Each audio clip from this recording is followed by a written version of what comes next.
संत जी ने भविष्यवाणी की है।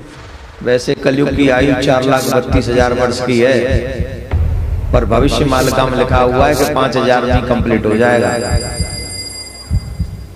हम नहीं कह रहे, भविष्य मालिका का वक्तव्य है और श्रेष्ठ संतों की भविष्यवाणी है। तो आप शॉर्ट में अगर समझना चाहते तो इतना समझ लो, 2025, 2026, 2027 ये 3 साल पूरे विश्व की मानवता के लिए डेंजरस टू डेंजर है। तो शास्त्रों में ये इस तरह से समझाई गई है कि ये कभी भी खत्म हो सकता है, कभी, और आजकल के कभी नहीं, 2032 तक अंत होना है जरूर। इसमें कोई, सुनिए, इसमें कोई प्रॉब्लम नहीं, ये पूरा होगा। इसके लिए समय निश्चित है, इसके लिए सब इंतजाम भगवान कर चुके हैं। 33 करोड़ भारत से और 31 करोड़ विदेश से बचेंगे, मालिका में लिखा है। तो क्या सब त्रिसंध्या करते रहेंगे, सब श्रीमद् भागवत महापुराण पढ़ते रहेंगे, सब माधव नाम जपते रहेंगे? तो ऐसा नहीं है। जो सत्य, प्रेम, दया, क्षमा, शांति की राह पे रहेगा वो भी सत्युग में प्रवेश करेगा। लेकिन जो त्रिसंध्या करेगा वो बहुत विशेष हो जाएगा। आने वाले जो खंड प्रलय में जब घर उड़ जाएंगे, जब बड़ी से बड़ी आग लगेगी, समुद्र का लहर पर्वत जैसा उठेगा, तो वो त्रिसंध्या करने वाले बचे रहेंगे। लेकिन उसमें ये भी कहा गया है, बचेंगे कौन?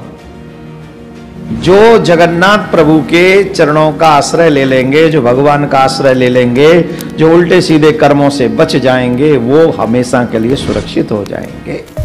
केवल जो प्रभु की शरण में रहेगा वही बचेगा, जो भक्त होगा वही बचेगा, जो सत्य, प्रेम, दया, क्षमा और शांति की राह पे रहेगा वही बचेगा। ये मालिका की वीडियो आपको यही सचेत करने के लिए की गई है कि आने वाले समय में हिमालयन रेंज में 16 से 18 मैग्नीट्यूड का भूकंप आएगा। हाथ जोड़ लो, प्रार्थना कर लो, बचा लियो ठाकुर जी। जो यहाँ आए, जो ठाकुर का नाम ले चुके हैं, गोविंद सनातनियों को तो बचा ही लेना। दर्शकों, आजकल एक पुस्तक बहुत चर्चा का विषय बनी हुई है, जिसका नाम है भविष्य मालिका पुराण, जिसको उड़िया भाषा में अच्युतानंद दास जी ने लिखा और उसको हिंदी भाषा में रूपांतरित किया पंडित श्री काशीनाथ मिश्र जी ने। और वो भगवान के पंच सखाओं में से एक हैं, और वो मिथ्या नहीं लिख सकते।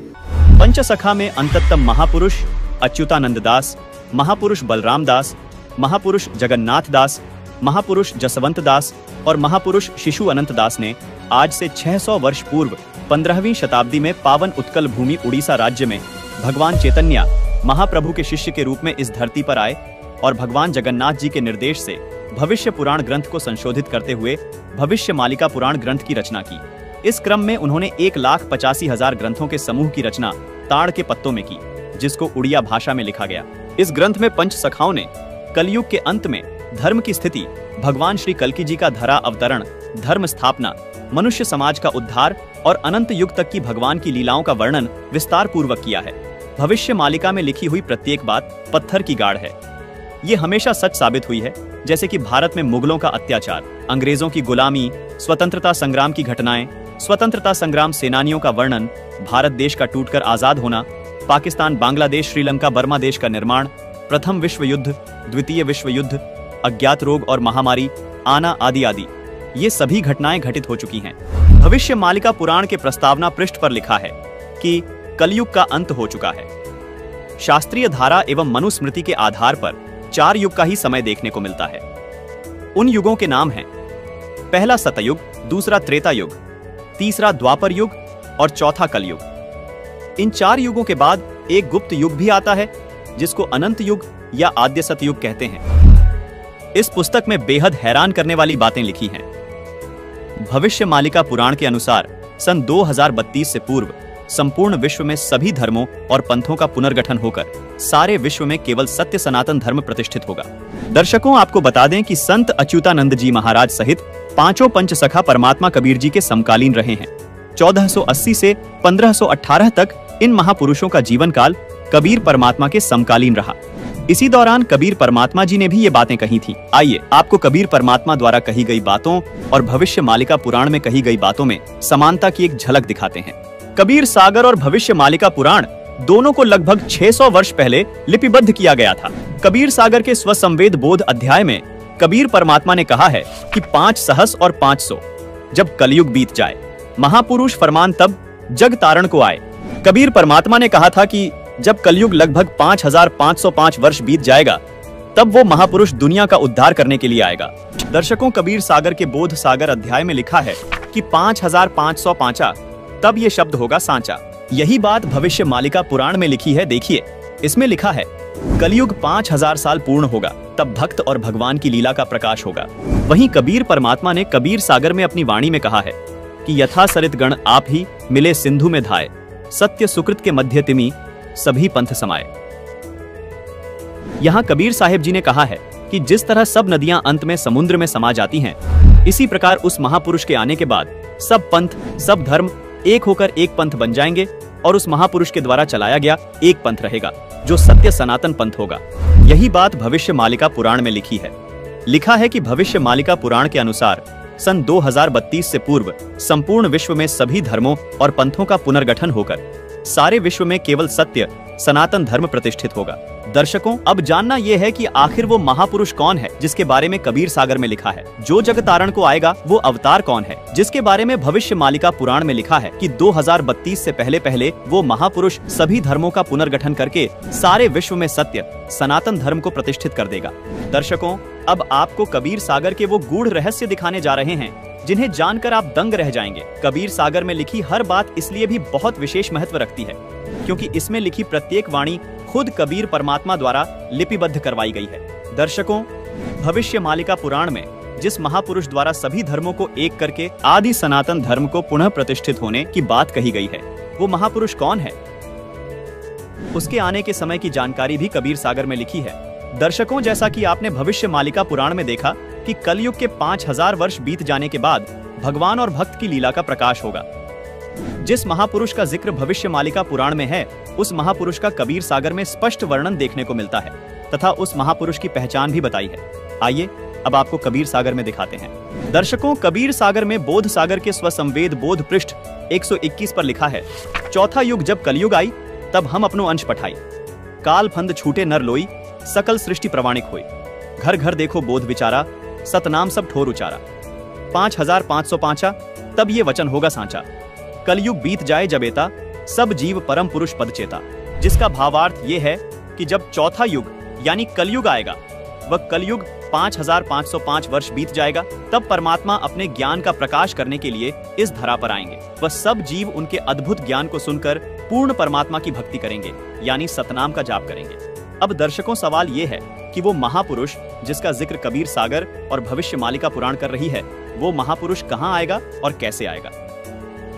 आइए ये भी जानते हैं कि उसकी पहचान कैसे होगी। देखिए, कबीर सागर में कबीर वाणी के बोध सागर के पृष्ठ 137 पर लिखा है कि 12वें पंथ प्रकट हुए वाणी, शब्द हमारे की निर्णय थानी, अस्थिर घर का मर्म न पावे, ये 12 पंथ हम ही को ध्यावे, 12वें पंथ हम ही चलावे, सब पंथ मेट कर एक ही पंथ चलावे। भावार्थ है कि 12वें पंथ में कबीर परमात्मा की वाणी प्रकट होगी, यानी 12वें पंथ से ही कबीर साहिब जी का यथार्थ ज्ञान प्रकट होना शुरू होगा। उसके बाद 12वें पंथ में कबीर परमात्मा ने कहा कि मैं खुद चलकर आऊंगा और इन सब पंथों को मिटाकर एक पंथ चलाऊंगा। जैसा कि भविष्य मालिका पुराण में भी प्रमाण मिलता है कि उस महापुरुष द्वारा सब धर्मों का पुनर्गठन होकर केवल एक सत्य सनातन धर्म प्रतिष्ठित हो जाएगा। दर्शकों, कबीर सागर में लिखी इन वाणियों को पढ़ने के बाद 3 सवाल और निकलकर सामने आते हैं जिनका जवाब हम इसी कबीर सागर में खोजेंगे। सवाल नंबर 1, ये जो वाणियां बोली गई हैं, ये कब सत्य सिद्ध होंगी। सवाल नंबर 2, वो 12वां पंथ कौन सा है जिसमें चलकर खुद कबीर साहिब जी महापुरुष के रूप में आएंगे। सवाल नंबर 3, वो महापुरुष कौन है। पहला सवाल था, ये वाणियां कब सत्य सिद्ध होंगी। इसका जवाब कबीर सागर में कबीर वाणी के बोध सागर के पृष्ठ 137 पर लिखा है। देखिए, 5505 तब ये शब्द होगा सांचा, मतलब कलयुग के 5505 वर्ष बीत जाने के बाद ये वचन सत्य सिद्ध होंगे। आइए अब देखते हैं कलयुग के 5505 वर्ष कब पूरे होते हैं। कलयुग 4,32,000 वर्ष का होता है। तो अब हमें देखना यह है कि आज कलयुग कितना बीत चुका है और कलयुग के 5505 वर्ष कब पूरे होते हैं, क्योंकि कबीर साहिब जी ने भी कलयुग 5505 वर्ष बीतने को विशेष बताया है। दर्शकों, कबीर सागर में बोध सागर के स्वसंवेद बोध पृष्ठ 121 पर लिखा है, चौथा युग जब कलयुग आई, तब हम अपनो अंश पठाई, काल फंद छूटे नर लोई, सकल सृष्टि प्रमाणिक होई, घर घर देखो बोध विचारा, सतनाम सब ठोर उचारा। 5505 तब ये वचन होगा सांचा। कलयुग बीत जाए जब एता, सब जीव परम पुरुष पद चेता। अब आपको 2 पवित्र पुस्तकों से प्रमाणित करते हैं कि कलयुग के 5505 वर्ष कब पूरे हुए। दर्शकों, आपको यहाँ हम याद दिलाना चाहेंगे कि इन दोनों पुस्तकों को आदरणीय शंकराचार्य जी व पूरा हिंदू समाज प्रमाणित मानता है। पहली पुस्तक का नाम है ज्योतिर्मय ज्योतिर्मठ, जिसके संपादक, लेखक एवं संकलन करता है विष्णुदत्त शर्मा, और दूसरी पुस्तक का नाम है हिमालय तीर्थ, जिसके प्रकाशक है रणजू चक्रवर्ती। आदि शंकराचार्य की जीवनी पुस्तक में लिखा है कि आदि शंकराचार्य जी का जन्म ईशा जी से 508 वर्ष पहले हुआ था।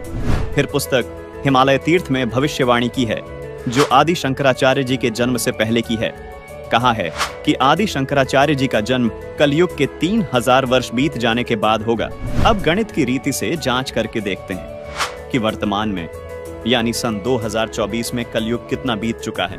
आदि शंकराचार्य जी का जन्म ईशा जी से 508 वर्ष पहले हुआ था। आदि शंकराचार्य की जीवनी पुस्तक के अनुसार शंकराचार्य जी का जन्म हुआ कलयुग 3000 वर्ष बीत जाने पर, मतलब वर्ष 2024 में कलयुग बीत चुका है 3000 जमा 2532 वर्ष, यानी गणित के हिसाब से आज कलयुग 5532 वर्ष बीत चुका है। दर्शकों, अब देखना यह है कि आज 2024 में से कितने वर्ष कम करने पर कलयुग के 5505 वर्ष पूरे होते हैं। मतलब 27 साल पहले कलयुग के 5505 वर्ष पूरे हो चुके थे और साल था 1997। जी हाँ, बिल्कुल, वर्ष 1997 में कलयुग 5505 वर्ष बीत चुका था।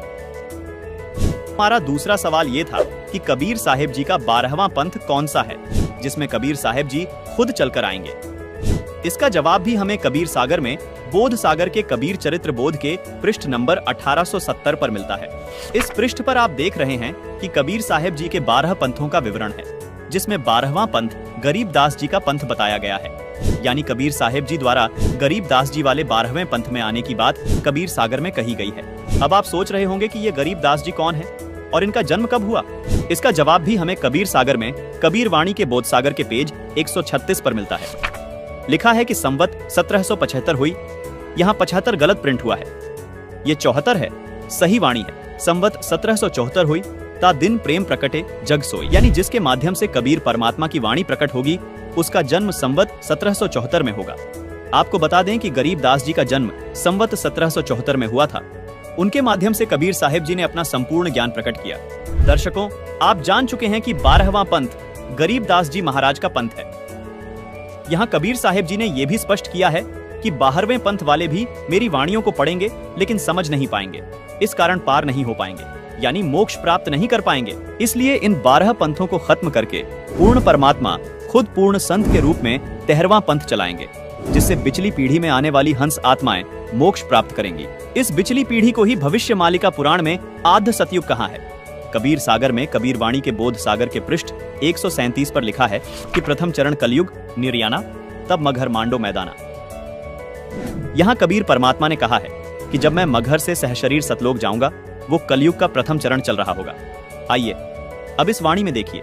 कबीर सागर में कबीर वाणी के बोध सागर के पृष्ठ 137 पर लिखा है कि धर्मदास मेरी लाख दुहाई, मूल शब्द बाहर न जाई। पवित्र ज्ञान तुम जग में भाको, मूल ज्ञान गोई तुम राखो। मूल ज्ञान जो बाहर पढ़ी, बिचली पीढ़ी वंश हंस नहीं तरही। यहाँ बिचली पीढ़ी मतलब कलयुग का दूसरा चरण अथवा बीच वाला चरण है। दर्शकों, यहाँ स्पष्ट करना चाहेंगे कि जिस समय को भविष्य मालिका पुराण में आधे सतयुग कहा है, उसको कबीर परमात्मा जी ने कबीर सागर में बिचली पीढ़ी यानी कलयुग का दूसरा चरण कहा है, और धर्मदास जी को चेताते हुए कहा कि हे धर्मदास, यदि ये मूल ज्ञान अथवा मूल मंत्र अगर नकली संतों के हाथ लग गए तो दूसरे चरण वाली यानी बिचली पीढ़ी में आने वाली आत्माएं मोक्ष प्राप्त नहीं कर पाएंगी। मतलब जो आधे सतयुग में जन्म लेगा, उसका पूर्ण लाभ वो आत्माएं नहीं उठा पाएंगी। भविष्य मालिका पुराण में लिखी इस बात को भी विस्तार से समझाते हैं कि वो महापुरुष कौन है। आइए कबीर सागर से आपको स्पष्ट करते हैं, जो खुद कबीर परमात्मा द्वारा बोला गया सूक्ष्म वेद है। देखिए, कबीर सागर में बोध सागर के स्वसम वेद बोध के पेज नंबर 171 पर लिखा है कि 5 सहस और 500 जब कलयुग बीत जाए, महापुरुष फरमान तब जग तारण को आए। हिंदू तुर्क आदिक सबे जेते जीव जहान, सतनाम की साख गही पावे पद निर्वाण। यथा सरितगण आप ही मिले सिंधु में धाय, सत सुकृत के मध्य तिमि सभी पंथ समाये। जब लग पूर्ण हुए नहीं ठीके को तिथिवार, कपट चातुरी तभी लो स्वसंवेद निराधार। सभी नारी नर शुद्ध तब जब ठीक का दिन आवंत, कपट चातुरी छोड़ के शरण कबीर गहन। एक अनेक हो गए पुनः अनेक हो एक, हंस चले सतलोक सब सत्य नाम की टेक। घर घर बोध विचार हो दुर्मति दूर बहाए, कल युग में सब एक हो बढ़ते सहज सुभाए। कबीर साहिब जी यहाँ स्पष्ट कर रहे हैं कि कलयुग अभी समाप्त नहीं हुआ है। कलयुग के अंदर ही एक समय ऐसा आएगा जब कलयुग में ही सब एक होकर सहज स्वभाव वाले हो जाएंगे। कलयुग में ही सतयुग जैसा माहौल हो जाएगा जो कि हजारों वर्षों तक चलेगा। 2032 तक आदि सनातन धर्म प्रतिष्ठित हो जाएगा और पूरे विश्व में फैल जाएगा। कहां उग्र का शूद्र हो हर सबकी भव भीड़, सो समान सम दृष्टि है समर्थ सत कबीर।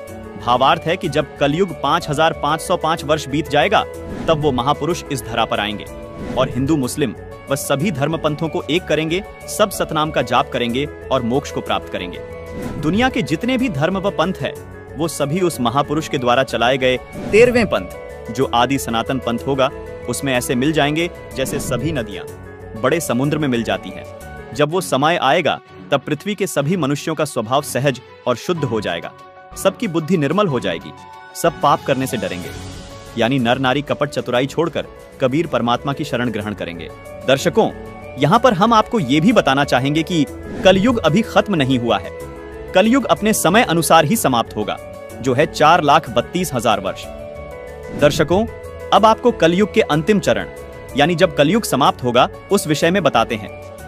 कलयुग के तीसरे चरण यानी कलयुग के अंत में कल की अवतार जन्म लेगा जो राजा हरीशचंद्र वाली आत्मा ही होगा। उस समय कलयुग की हालत बहुत खराब हो जाएगी, मनुष्य मनुष्य को खाने लगेगा और जिस भी मनुष्य में भक्ति का बीज नहीं होगा उसको कल की अवतार यानी राजा हरीशचंद्र वाली आत्मा अपनी तलवार से काटकर समाप्त कर देगा और सतयुग की स्थापना करेगा। कल की अवतार सिर्फ उन्हें छोड़ेगा जिनके अंदर भक्ति का बीज होगा यानी भगवान की चाह बाकी होगी। दर्शकों, जैसा कि हम आपको पहले बता चुके हैं कि 1997 में कलयुग के 5505 वर्ष पूरे हो चुके हैं और 1997 में स्वयं कबीर परमात्मा इस धरातल पर आकर संत रामपाल जी महाराज को मिले और उन्हें सार नाम व सार शब्द देने का आदेश दिया। अब आपको ये बात जानकर हैरानी होगी, जिस महापुरुष की बात भविष्य मालिका पुराण और कबीर सागर कर रहे हैं वो महापुरुष कोई और नहीं बल्कि संत रामपाल जी महाराज ही हैं। जो महापुरुष 13वें पंथ का प्रवर्तक होगा वो संत कोई और नहीं बल्कि संत रामपाल जी महाराज ही हैं। संत रामपाल जी महाराज ही वो संत हैं जो सब धर्मों को एक करके आदि सनातन धर्म की स्थापना करेंगे। संत रामपाल जी महाराज ही वो संत हैं जो 31 वर्ष से अपने भक्तों को 3 समय की आरती करवाते हैं। संत रामपाल जी महाराज गरीबदास जी महाराज वाले पंथ से हैं। संत रामपाल जी महाराज जी जो अद्भुत ज्ञान दे रहे हैं उसी से सभी धर्म व पंथ एक होकर आदि सनातन धर्म में प्रवर्तित हो जाएंगे। दर्शकों, हम आपको ये भी बताना चाहेंगे कि संत रामपाल जी महाराज सन 1994 से ही यानी जब से संत रामपाल जी को अपने गुरुदेव से नाम दीक्षा देने का आदेश हुआ है तब से ही संत रामपाल जी 3 समय की संध्या आरती करते व करवाते हैं जो मनुष्य के मोक्ष में सहयोगी है। दर्शकों, ऋग्वेद में भी प्रमाण है कि जो पूर्ण संत आएगा वो 3 समय की संध्या आरती करने को देगा। आइए आपको ऋग्वेद में प्रमाण दिखाते हैं। ये है ऋग्वेद मंडल 8 सूक्त 1 मंत्र 29, जिसमें साफ साफ लिखा है कि पूर्ण संत 3 समय की संध्या सुबह, दोपहर और रात्रि तीनों संध्या में परमात्मा की स्तुति करवाएगा। दर्शकों, इससे सिद्ध होता है कि संत रामपाल जी महाराज ही पूर्ण संत है जो विश्व का कल्याण करेंगे और इस बात की वेद भी गवाही देते हैं। संत रामपाल जी महाराज का नारा है कि जीव हमारी जाति है, मानव धर्म हमारा, हिंदू मुस्लिम सिख ईसाई धर्म नहीं कोई न्यारा। संत रामपाल जी महाराज एकमात्र ऐसे संत हैं जिनके पास वास्तविक सत नाम है जो कि उन्होंने गरीबदास जी द्वारा रचित अमर ग्रंथ सूक्ष्म वेद से प्रमाणित करके दिखाया है। दर्शकों, अब आपको ये बताते हैं कि क्यों सभी धर्म व सभी पंथ संत रामपाल जी महाराज द्वारा चलाए गए आदि सनातन पंथ में मिल जाएंगे। गीता अध्याय 17 श्लोक 23 में बताया गया है कि पूर्ण परमात्मा को पाने का ओम तत्सत मंत्र है जो सांकेतिक है। सामवेद संख्या नंबर 822 में भी यही कहा गया है कि उस परमात्मा को पाने का भी त्रितस्य नाम है, यानी 3 नाम का मंत्र है जो सांकेतिक है। दर्शकों, अब आपको पवित्र कुरान शरीफ का एक ऐसा भेद बताते हैं जिसे जानकर आप हैरान रह जाएंगे। पवित्र कुरान शरीफ में 2 आयत ऐसी हैं जिनके बारे में सभी अनुवादक स्वयं कहते हैं कि इन 2 आयतों का अर्थ स्वयं खुदा ही जानता है। वो 2 आयत कौन सी हैं? आइए दिखाते हैं। दर्शकों, ये है पवित्र कुरान शरीफ की सूरह अश, सूरा 42 की आयत नंबर 1 और 2, जिसमें आप देख रहे हैं कि जिसमें एन सीन काफ अक्षरों का अर्थ नहीं किया गया है। आइए इसे विस्तार से समझाते हैं। एन अरबी भाषा की वर्णमाला का अक्षर है, जो देवनागरी यानी हिंदी वर्णमाला का अ अक्षर है। सीन अरबी भाषा की वर्णमाला का अक्षर है, जो देवनागरी हिंदी भाषा का स अक्षर है। इसी तरह काफ भी अरबी वर्णमाला का अक्षर है, जो देवनागरी हिंदी वर्णमाला का क अक्षर है। दर्शकों, यहाँ रहस्य की बात यह है कि जो गीता अध्याय 17 श्लोक 23 में परम अक्षर ब्रह्म यानी पूर्ण परमात्मा को पाने के जो ओम तत् सत मंत्र बताए हैं, उनके वास्तविक मंत्र के प्रथम अक्षर का संकेत है। जैसे ओम का पहला अक्षर अ है, कुरान शरीफ में इसी ओम को एन कहा है, यानी यह एन अक्षर ओम का कोड वर्ड है। इसी प्रकार जो तत् नाम है, उसका वास्तविक मंत्र सोहम है, जिसको कुरान शरीफ में सीन कहा गया है, यानी स अक्षर सोहम शब्द का प्रथम अक्षर है, जो कुरान शरीफ में लिखे सीन अक्षर का कोड वर्ड है। इसी प्रकार कुरान शरीफ में बताया गया काफ मंत्र गीता में बताए गए तीसरे सत मंत्र के वास्तविक मंत्र का पहला अक्षर है, जो कोड वर्ड है। इसका खुलासा यहाँ नहीं किया जा सकता, ये केवल संत रामपाल जी महाराज ही बताएंगे। दर्शकों, यदि आपको मोक्ष कराना है तो धर्म व पंथ की सीमाओं से ऊपर उठकर एक होना पड़ेगा।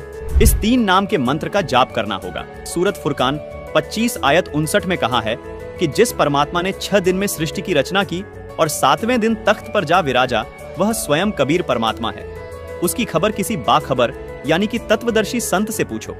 दर्शकों, मजे की बात यह है कि गीता जी में भी अध्याय 4 श्लोक 34 में तत्वदर्शी संत के पास जाने को कहा है। दर्शकों, ये 3 सांकेतिक नाम जो गीता, वेद व कुरान शरीफ में बताए गए हैं, ये मंत्र संत रामपाल जी महाराज सन 1997 से अपने शिष्यों को दीक्षा में दे रहे हैं।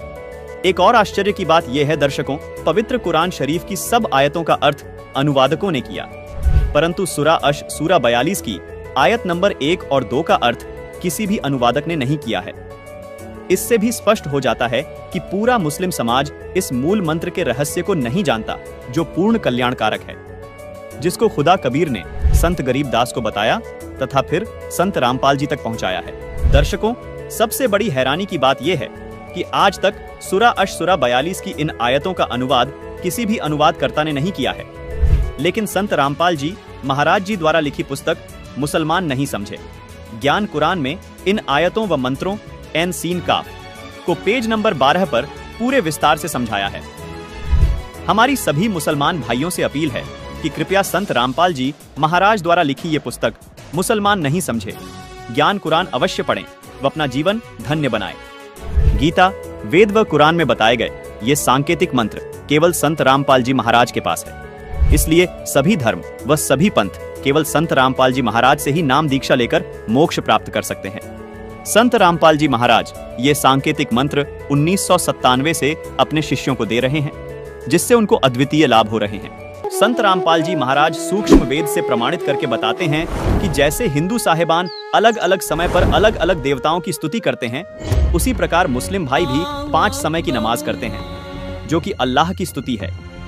ये आरती और नमाज करना ग्लूकोज की तरह समझो, जो आपके मन और आत्मा को साफ रखता है, लेकिन जिससे भगवान अथवा अल्लाह की प्राप्ति होगी, जन्म मरण से छुटकारा मिलेगा, वो औषधि अथवा नाम मंत्र अलग है। नमाज और आरती करने से मोक्ष नहीं मिल सकता। मोक्ष प्राप्ति के सांकेतिक मंत्र गीता जी और कुरान शरीफ दोनों में लिखे हैं। गीता जी में जिनको ओम तत्सत लिखा है, उन्हीं को कुरान शरीफ में एन सीन काफ लिखा है। इन सांकेतिक अक्षरों के वास्तविक मंत्र संत रामपाल जी महाराज उपदेश देते समय अपने शिष्यों को देते हैं। इसके अलावा जो भी मंत्र जाप चाहे हिंदू धर्म में किए जाए या मुस्लिम धर्म में, वो व्यर्थ हैं। जैसे हिंदू धर्म के तथा कथित धर्म गुरु राधे राधे, ओम नमः शिवाय, हरे राम हरे कृष्ण, ओम भगवते वासुदेवाय नमः मंत्र देते हैं। ओम नमो भगवते वासुदेवाय आप जपें। इसलिए शास्त्र विरुद्ध है। इसी प्रकार मुसलमान भाई कलमा पढ़ते हैं, उससे भी कोई लाभ नहीं होगा, क्योंकि वो कुरान में लिखे एन सीन काफ मंत्रों से मेल नहीं खाते। कुरान के अनुसार हक पूजा के यही 3 मंत्र हैं जो सांकेतिक है, जिनको केवल बाखबर ही बता सकता है। दर्शकों से हमारा निवेदन है कि यदि आपको मोक्ष चाहिए तो जो भक्ति संत रामपाल जी महाराज बता रहे हैं वो ही भक्ति करनी होगी, क्योंकि संत रामपाल जी महाराज के अतिरिक्त कोई भी तत्वदर्शी संत अथवा बाखबर इस पृथ्वी पर नहीं है। दर्शकों, अब आपको सुप्रसिद्ध संत तुलसीदास उर्फ जय गुरुदेव मथुरा वाले बाबा की एक पुस्तक दिखाते हैं। पुस्तक का नाम है जय गुरुदेव की अमर वाणी भाग 2, जिसके पेज नंबर 59 पर एक भविष्यवाणी मिलती है। बाबा जय गुरुदेव ने 28 अगस्त 1971 को एक भविष्यवाणी की थी, जिसमें बाबा जय गुरुदेव जी ने बताया कि महापुरुष का जन्म भारतवर्ष के छोटे से गांव में हो चुका है और वह व्यक्ति मानव इतिहास का सबसे महत्वपूर्ण व्यक्ति बनेगा। उसे जनता का इतना बड़ा समर्थन प्राप्त होगा कि आज तक किसी को नहीं मिला है। वह महापुरुष नए सिरे से विधान को बनाएगा और वह विश्व के संपूर्ण देशों पर लागू होगा। उसका एक झंडा होगा, उसकी एक भाषा होगी। दर्शकों, बाबा जय गुरुदेव ने 7 सितंबर 1971 को एक और भविष्यवाणी की है। देखिए, इसी पुस्तक जय गुरुदेव की अमर वाणी भाग 2 के पेज नंबर 50 पर लिखा है कि वह अवतार जिसकी लोग प्रतीक्षा कर रहे हैं वो 20 वर्ष का हो चुका है। यदि उसका पता बता दूं तो लोग उसके पीछे पड़ जाएंगे। अभी ऊपर से आदेश बताने के लिए नहीं हो रहा है। मैं समय का इंतजार कर रहा हूं और सभी महात्माओं ने समय का इंतजार किया है। समय आते ही सबको सब कुछ मालूम हो जाएगा। दर्शकों, 7 सितंबर 1971 को 20 वर्ष का होने वाला वो महापुरुष कोई और नहीं बल्कि संत रामपाल जी महाराज ही हैं, जिनके समर्थकों की गिनती दिन रात बहुत तेजी से बढ़ती जा रही है, जिनके ज्ञान का परचम पूरे विश्व में लहराने लगा है, जो जल्द ही पूरे विश्व में स्थापित हो जाएगा। दर्शकों, अभी आपको हंगरी नाम के एक महान भविष्यवक्ता की महान भविष्यवाणी से रूबरू करवाते हैं। देखिए, हैरान कर देने वाली ये भविष्यवाणी। ये देखिएगा, यह एक पुस्तक है, एक पुरानी फटी पुरानी सी है किताब। ये देखो, युग निर्माण की सुनिश्चित संभावना, ये तो इसका नाम है, टाइटल है। लेखक है इसका बलराम सिंह परिहार, प्रकाशक है युग निर्माण योजना, गायत्री तपोभूमि, मथुरा से। बस इतना ही उल्लेख है इसका, ज़्यादा आगे नहीं लिखा, ये फटा हुआ ज़्यादा है। ये देखिएगा पृष्ठ नंबर 19 पे, ये पृष्ठ नंबर 19 है। इसके पृष्ठ नंबर 19 पे यानी 19 पे क्या लिखा है कि स्वाधीनता यानी आज़ादी के 4 वर्ष बाद एक शक्तिशाली धार्मिक संस्था प्रकाश में आएगी और सारे संसार का उद्धार करेगी। उद्धारक इस संस्था का स्वामी संचालक होगा। अब यहाँ ये क्या है कि किसी एक भविष्यवाणी है, हंगरी नाम का कोई भविष्यवक्ता था, उसकी ली है इसने, अपनी पुस्तक तैयार की है, लोगों की सुना के पढ़ा के, तो इसने अपने हिसाब से इन्होंने उस पर सेट कर रखी है। इसका अर्थ ये था कि 1947 में भारत स्वतंत्र हुआ, उसके 4 वर्ष बाद दास का जन्म होया 1951 में। इसका अर्थ तो ये बनता है कि स्वाधीनता के 4 वर्ष बाद 1951 में एक संत का जन्म होगा जो धार्मिक संस्था को ऐसी बनाएगा जो पूरे विश्व का कल्याण करेगी।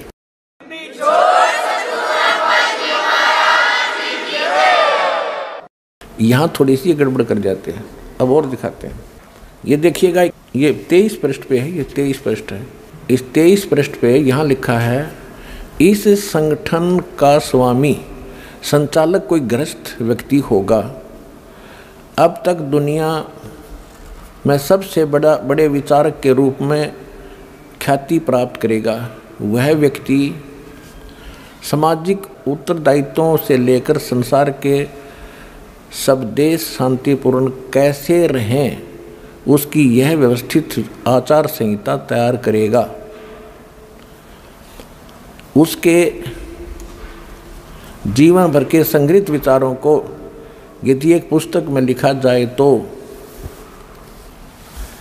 बहुत बड़ी पुस्तक बन जाएगी। इसका अर्थ ये है। यहाँ एक 29 पृष्ठ पे देखिएगा, 29 पृष्ठ पे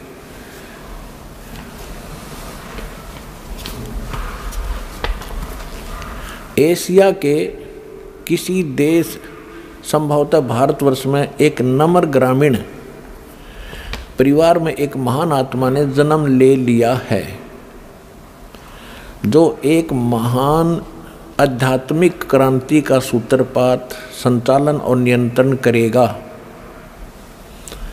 इसके पीछे क्रियाशील आत्माओं की शक्ति होगी जो संसार की वर्तमान विकृत परिस्थितियों को बदल डालेंगी।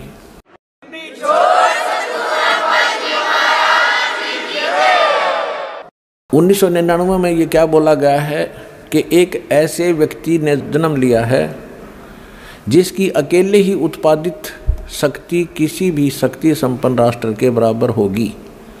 वह एक भाषा, एक संस्कृति, एक धर्म की आचार संहिता सर्जन करेगा।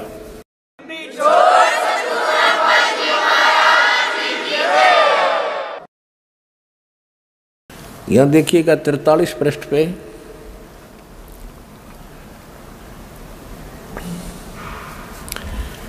यह लिखा है कि दिव्य देहधारी पुरुष ने जन्म लिया है।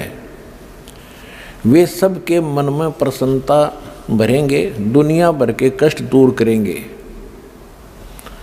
अन्यायी और अत्याचारियों को भी वह ठीक करेंगे। रात्रि के प्रथम पहर में जब मैं प्रगाढ़ निद्रा में होता हूँ तो स्वप्न में एक दिव्य पुरुष को देखता हूँ, दिव्य व्यक्ति को। किसी जलाशय के निकट बैठे हुए इस योगी के मस्तक में दोनों भावों के जहाँ मिलती हैं तो उसमें अर्ध चंद्रमा के दृश्य होते हैं। उसके बाल सफ़ेद हैं, शुभ्र वेशभूषा है, यानी साधारण सुंदर, वर्ण गौर है, गोरा कलर है, तथा पैरों में चर्म विहीन पाहन यानी पादुकाएं हैं। बिना चमड़े की जूतियां पहनता है। आज तो हमने पूरे अनुयायियों से कोई बैन लगा रखा है कि चमड़े की जूती तुमने पहननी है नहीं। मैं तो पैरूं था कितने।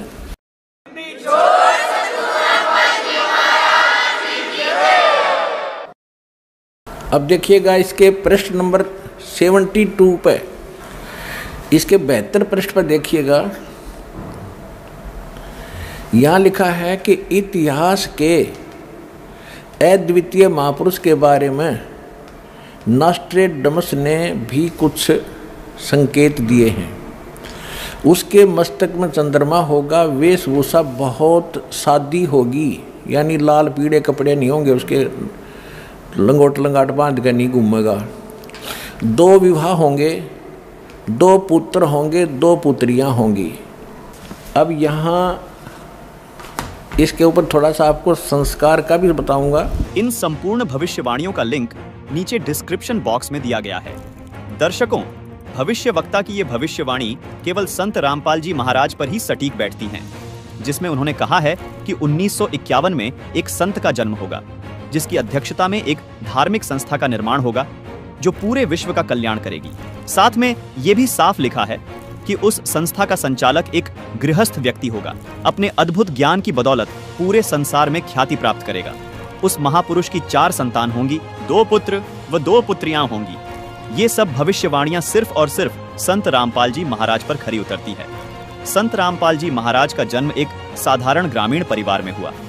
संत रामपाल जी महाराज ही वो संत हैं जो कभी चमड़े की बनी वस्तु का इस्तेमाल नहीं करते हैं, न कभी अपने शिष्यों को करने देते हैं। भविष्यवाणी में ये भी लिखा है कि उस संत के बाल सफेद होंगे। अतः इस महान भविष्यवक्ता की भविष्यवाणी भी यही सिद्ध करती है कि वो महापुरुष कोई और नहीं, संत रामपाल जी महाराज ही हैं। दर्शकों, अब आपको राजस्थान राज्य के एक सुप्रसिद्ध संत बाबा रामदेव की भविष्यवाणी भी दिखाते हैं। ये है पुस्तक 24 प्रमाण, जिसके पेज नंबर 65 पर लिखा है कि नगर कोट नहीं, जाट कहां सी, मुखबंद होके कवि गुण गासी। यहाँ बाबा रामदेव जी कह रहे हैं कि वह महापुरुष जाट जाति में आएगा और कवि यानी कबीर परमात्मा के गुण गाएगा। संत रामपाल जी महाराज का जन्म एक किसान परिवार में जाट जाति में हुआ है। संत रामपाल जी महाराज एकमात्र ऐसे संत हैं जो कबीर देव यानी कबीर परमात्मा के गुण 1988 से संसार को सुना रहे हैं। इसी पुस्तक 24 प्रमाण के पेज नंबर 111 पर देखिए, संत रामपाल जी महाराज के बारे में एक और भविष्यवाणी की गई है। हर आसी हरियाणे तोरण, रंगरी रीत चुकासी, सुंदर खाती अगम भाषिया, झुक चौथा में होसी। यहाँ भी संत रामदेव जी अपनी वाणी में साफ साफ कह रहे हैं कि वो महापुरुष हरियाणा में आएंगे और चौथे युग यानी कलयुग में आएंगे।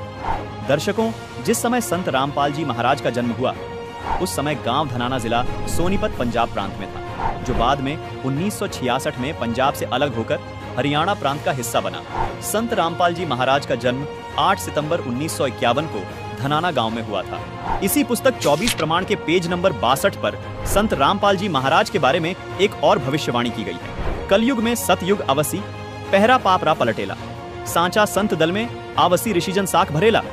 दर्शकों, कबीर सागर और भविष्य मालिका पुराण में लिखी भविष्यवाणी संत रामदेव जी की भविष्यवाणी से ज्यों की त्यों मेल खाती है।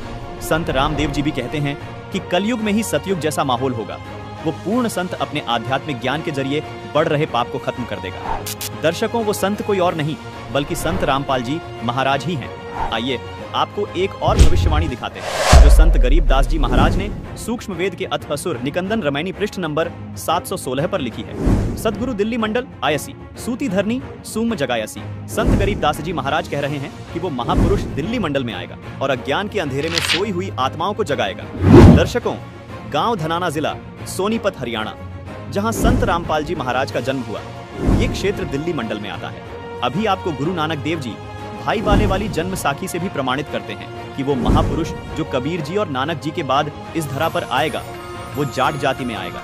इन सभी भविष्यवाणियों ने भी सिद्ध कर दिया कि वो अवतार जिसकी लोग प्रतीक्षा कर रहे थे, वो कोई और नहीं, संत रामपाल जी महाराज ही हैं। दर्शकों, संत रामपाल जी महाराज के बारे में और भी बहुत से महान भविष्यवक्ताओं की भविष्यवाणियां देखने के लिए डिस्क्रिप्शन बॉक्स में इस वीडियो का लिंक डाला है। लिंक पर क्लिक करके उन सभी महत्वपूर्ण भविष्यवाणियों को भी जरूर देखें। दोस्तों, आपसे निवेदन है, वीडियो पसंद आया हो तो लाइक जरूर करें और इस वीडियो को ज्यादा से ज्यादा लोगों तक शेयर करें ताकि लोग सच्चाई जान पाएं, कबीर साहिब की वास्तविकता को समझ पाएं। साथ में दोस्तों, कमेंट करना ना भूलें, कमेंट में अपनी राय जरूर बताएं। मिलते हैं अगले वीडियो में।